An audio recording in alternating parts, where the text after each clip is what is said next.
इथे प्रशा 02 न्यायालय शाखा इकडे म्हटलं गेलेलं आहे आणि या ठिकाणी 2 खुर्च्या आहेत. मात्र त्या खुर्च्या तुम्हाला रिकाम्या असल्याचं पाहायला मिळतं आहे. आता उन्हाळ्याचे दिवस आहे. शेतकऱ्यांना पाण्याची मागणी खरं तर करावी लागते आणि या सगळ्या स्थितीनंतर देखील शेतकऱ्यांना भूसंपादनाचे कामे असतात.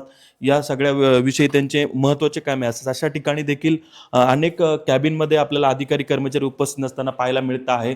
मी आता सध्याला प्रथम लिपिक या ठिकाणी आहे आणि या ठिकाणाचं कक्ष ज्या दिवशी आपण दैनिकासाठी बातमी दिलेली होती त्या दिवशी खरं तर इकडे कुणी उपस्थित नव्हतं आणि या आजही तिथली परिस्थिती तीच आहे की खुर्च्या रिकाम्या आहेत, लाईट अगदी सुरू आहेत आणि अशा पद्धतीनं सुरू आहेत.